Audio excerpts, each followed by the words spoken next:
عربی میں شعر تھا تو لکھ کے دیا, اس کا معنی صرف یہ تھا مجھے اور کچھ نہیں, حضور کی بارگاہ میں جاؤ, وہاں جا کے حضور سے کہو کہ یوسف بن اسماعیل نبہانی کے ساتھ یہ معاملہ ہے, حضور نظر کرم فرما دیں, اور کسی سے نہیں کہنا.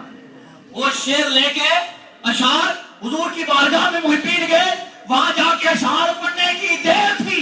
علامہ یوسف بن اسماعیل نبہانی کہتے ہیں مجھے وہاں میری گرفتاری جو ہوئی تھی انہوں نے ریلیز کرنے کے میرے آرڈر جاری کر دیے. ایمان کی ایک دعا تھی, عاشق رسول تھے, آپ نے اس کتاب میں وہ ساری باتیں درج کی ہیں. مولا علی مشکل کشا سے پوچھا جو بات میں کرنا چاہتا ہوں, آپ نے کیا دیکھا؟ اصل میں میری بات ابھی شروع ہوئی نہیں ہے, تھکے تو نہیں ہے نا, اس لیے تھکنا نہیں, میں کوشش کروں گا, میرا موضوع بھی شروع ہوا نہیں ہے, یہ ضمناً باتیں ہیں ابھی. نعرہ تکبیر, نعرہ رسالت, نعرہ حیدری, سیدی مرشدی, غلام ہے غلام ہے رسول کے غلام ہے, غلام یہ رسول میں وہ کبیر سرکار کی آمد, مرحبا, سونے کی آمد, مرحبا, مکی کی آمد, مرحبا, میٹھے کی آمد, مرحبا, ذرا زور سے بولو مرحبا. ماشاءاللہ ماشاءاللہ. یہ ہمارے دوست سمیع اللہ قادری صاحب ہیں, ماشاءاللہ بڑے چارج ہیں ماشاءاللہ. جتنے بھی آپ یہاں بیٹھے ہیں, ظاہر ہے کسی اور کے لیے تو آئے نہیں, جس کے لیے آئے ہیں تو ایسا کیوں نہ ہو. آج تو دین ہی ایسا ہے, آج تو محفل ہی ایسی ہے کہ جن کی ایک جھلک دیکھنے کے لیے انبیاء بھی حسرتیں لیتے تھے. سبحان اللہ. ارے آپ تو اس نبی کے امتی ہیں جس کا امتی ہونے کے لیے پیغمبر بھی اظہار کرتے تھے. ہم نے کہا اس کا مولا جو ایسا نبی تیرا آنے والا ہے جس کی تو اتنے فضائل بیان کرتا ہے, اتنی عظمتیں بیان کرتا ہے, ہمیں بھی اس کا امتی بنا دے. سبحان اللہ. انبیاء خواہش کرتے تھے ارے ناز کرو اپنی قسمت پر, امت محمدیہ فخر کرو اپنی نسبت پر, غلامان مصطفیٰ فخر کرو اس بات پر کہ اللہ نے ہمیں حضور کا امتی بنا دیا. بے شک بے شک. اس بات کی کوئی قیمت نہیں ہے, یہ پرائسلیس بات ہے. ہم کہاں اس قابل نہیں, من کھجا من کھجا, حضور کی امت ہونا ہم تو اس قابل, ہم نے کیا کیا ہے, بس یہ سمجھے اللہ کا اتنا کرم ہم پہ ہوا ہے. دو باتیں ہیں, ایک تو حضور کا امتی بنایا ہے, پھر امتی بنانے کے بعد حضور کا سچا غلام بنایا. امت ہونے کا ہر کوئی دعویٰ کر سکتا ہے, یاد رکھیں امتی ہونے کا بہت ہی دعویٰ کرتے ہیں, لیکن غلامی رسول کا پٹا کسی کسی کے گلے میں ہے, ہر کسی کے گلے میں نہیں ہے. یہ خوش نصیبی کی بات ہے. تو میں بات کر رہا تھا مولا علی مشکل کشا کی بارگاہ میں آئے. مولا علی مشکل کشا آپ بتائیے, آپ تو گھر والے ہیں, بڑی راز کی باتیں جاننے والے ہیں, بڑے قریب سے دیکھنے والے ہیں, بڑی قربت پائی ہے. آپ بھی بتا دیں ہمیں میرے محبوب کا حسن و جمال کیسا تھا. اب آپ بولے تو کہا لم ارا مثلہ قبلہ ولا بعد. میں لوگوں جو میں نے دیکھا ہے وہ بھی تمہیں بتا دوں, میں لوگوں میں نے حضور جیسا حسین و جمیل نہ کوئی اگلوں میں دیکھا ہے نہ کوئی پچھلوں میں دیکھا ہے. ایسا حسین و جمیل نہ کوئی پہلے تھا نہ کوئی بعد میں ہوگا, اس لیے کہ رب نے نہ کوئی پہلے ایسا بنایا تھا نہ کوئی بعد میں ایسا بنایا. سبحان اللہ.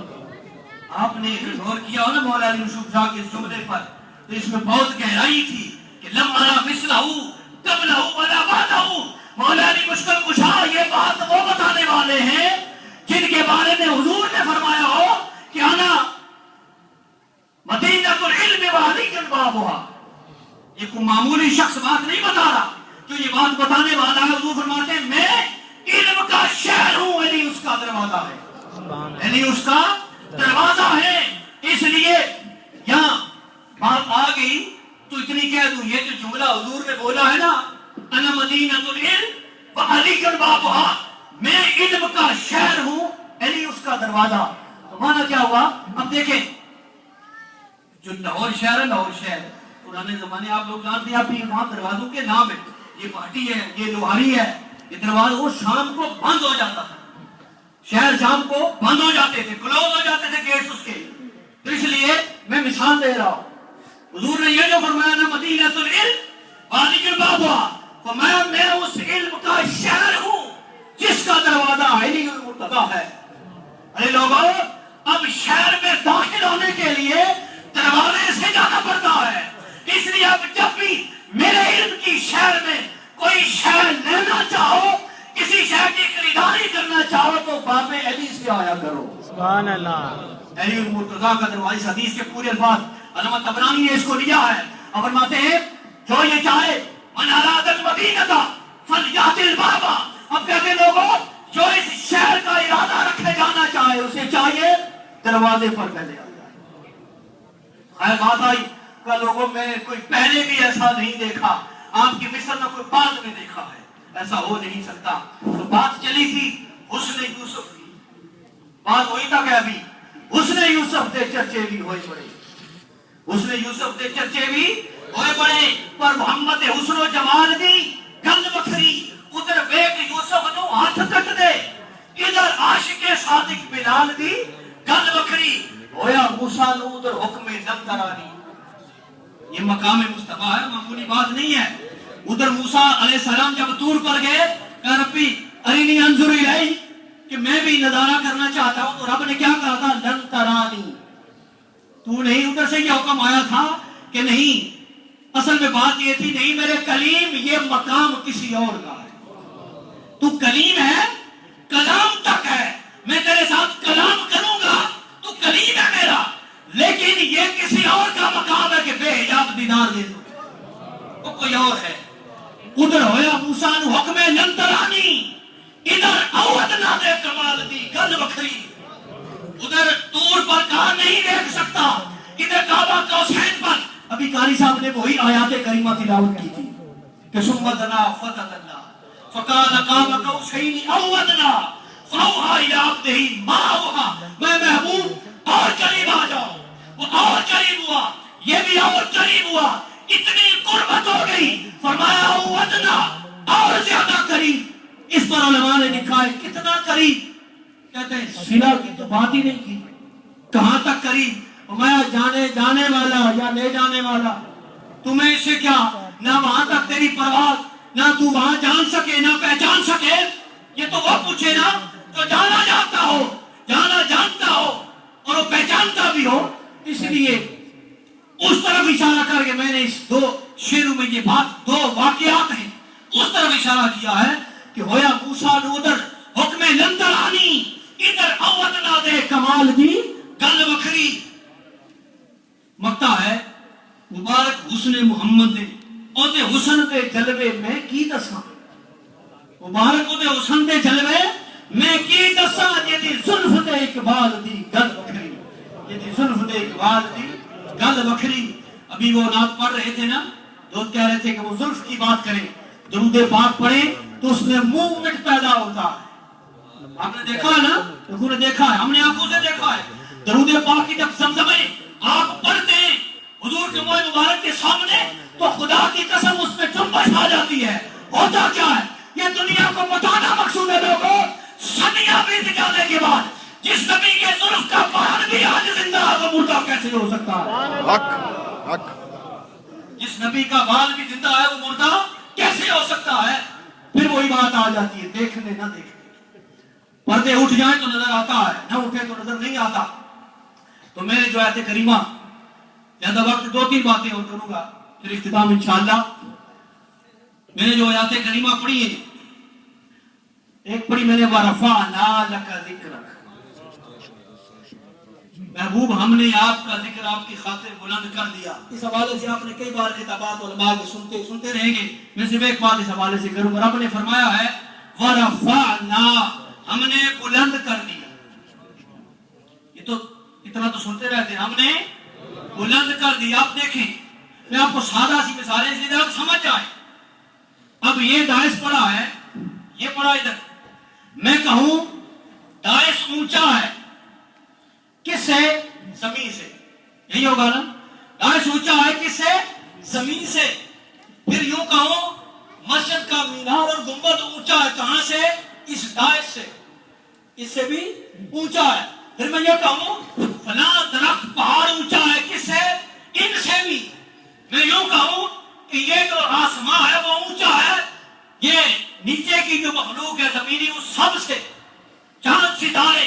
پھر کہوں وہ سدرہ ہے وہ اونچا ہے ان سے بھی. پھر کہوں یہ لوح قلم ہے, عرش ہے, یہ سارا ہے. یوں کہوں تو بات سمجھ میں آ جائے گی. اونچا تو ہے اس حد تک, اونچا تو ہے اس حد تک. اللہ پاک نے فرمایا ورفعنا، ہم نے اونچا کر دیا، ہم نے اونچا کر دیا. اب یہاں پہ کمپیریزن نہیں کیا. سوال آیا مولا اونچا تو نے کر دیا، ہمیں یہ تو بتا دے کتنا اونچا، یہ تو بتا دے کتنا اونچا، کتنا اونچا. کیا اس پہاڑوں سے اونچا؟ کیا زمین کی ہر شے سے اونچا؟ کیا آسمان سے اونچا؟ چاند ستاروں سے اونچا؟ لوہ قلم سدرۃ المنتہا لوہ قلم عرش سے اونچا؟ مولا بات تو بتائی نہیں، بات تو کنفیوز ہو گئی. یہ تو بات تھوڑی سی اس میں امبیگویٹی آ گئی، بات کلیئر نہیں ہوئی. ورفعنا، لك ہم نے ذكر. اونچا کر دیا. مولا یہاں تو دنیا میں لوگ بہت سے بستے ہیں، طرح طرح کے لوگ ہیں، کوئی کیا بولی بولتا ہے، کوئی کیا بولی بولتا ہے. ہم کہتے ہیں حضور اونچے ہیں زمین کی ہر شے سے، وہ کہہ اٹھتے ہیں کہاں سے لائے ہو؟ ہم کہتے ہیں حضور اونچے ہیں چاند ستاروں سے، سورج سے، وہ کہتے ہیں کیسے کہتے ہو؟ لوگ قلم سے اونچے ہیں، سدرا سے اونچے، عرش سے اونچے ہیں، کیسے کہتے ہو؟ ہم نے کہا بھائی لڑنے جھگڑنے کی بات تو ہے نہیں نا، اور قرآن پڑھ لیتے ہیں. رب نے کہا ورفعنا، ہم نے بلند کر دیا. اگر یہاں یوں ہو جاتا ہم نے بلند کر دیا محبوب آپ کا ذکر زمین کی ہر شے سے، پھر پتا چل جاتا ہاں ذکر تو بلند ہوا ہے لیکن زمین کی ہر شے سے. اگر یوں ہو جاتا ہاں بلند تو کیا ہے آسمانی مخلوق سے، پتا چل جاتا ہاں بلند ہے آسمانی مخلوق سے. پھر اگر ہوتا کہ سدرا سے، لوہ قلم سے، عرش سے، تو پتا تو چل جاتا، اسپیسیفائی ہو جاتا، تخصیص ہو جاتی ہاں اونچا ہے اس شے سے، اس شے سے. مولا یہ تو نے کہا نہیں، مطلق کہہ دیا ورفعنا. بات سمجھ میں نہیں آئی. فرمایا ساری بات ہی تو یہی ہے، ساری بات ہی تو یہی ہے جو سمجھانا مقصود تھی کہ سمجھ جاؤ. اگر ہم کہہ دیتے محبوب آپ کا ذکر بلند کیا زمینی مخلوق سے، لوگ تانا پھر بھی رہتے ہاں بلند تو ہے صرف زمینی مخلوق سے، تم تو آسمان کی باتیں کرتے ہو. اگر کہہ دیتے آسمانی مخلوق سے، لوگ تم سے کہتے ہاں آسمان سے بلند ہے کسی اور شے سے نہیں. ہم کہہ دیتے سدرا سے، لوہ قلم سے، عرش سے، لوگ کہتے ہیں ہاں وہاں تک ہے کسی اور شے سے نہیں. اس لیے ہم نے کہا ورفعنا محبوب ہم نے بلند کر دیا ہے. کس شے سے؟ میں محبوب ہر شے سے، ہر سمت سے، ہر پہلو سے، محبوب ہر مخلوق کی ہر شے سے، ساری زمینیں، سارے آسمان، محبوب سدرۃ المنتہا، ملائکہ، سید الملائک جبریل امین، سارا کچھ محبوب لوہ قلم عرش و کرسی ہر شے سے اٹھا کر تیرے ذکر کو بلند کر دیا. تکبیر، الله أكبر. رسالت، يا رسول الله. رسالت، يا رسول الله. تحقیق، حیدری، جشن عید میلاد النبی، زندہ باد. سرکار کی آمد، مرحبا آمد مصطفیٰ. مرحبا مرحبا. درمیان میں تھوڑا سا حضرت علامہ صاحب انتہائی بھاگت کے ساتھ ہمارے کچھ معاملات، ان میں سے یہ ہے کہ ہماری مائیں اور بہنیں جتنی بھی ہیں ان سے گزارش ہے کہ سلوا مین ہال میں جا کر جو سائڈ انٹرنس ہے وہاں سے آپ جائیں، اوپر والے ہال میں آپ کے لیے کھانے کا اہتمام کیا گیا ہے. اور جو ہمارے دوسرے احباب باہر کھڑے ان سے گزارش ہے کہ آپ اندر تشریف لائیں، اور جنہوں نے ابھی تک کھانا نہیں کھایا کافی دیر سے آپ ماشاءاللہ تشریف فرما ہیں، اور ان سے ہم ہمبلی درخواست کریں گے کہ کھانا کھا کر جو کھا چکے ہیں وہ مسجد میں تشریف لائیں، اور جنہوں نے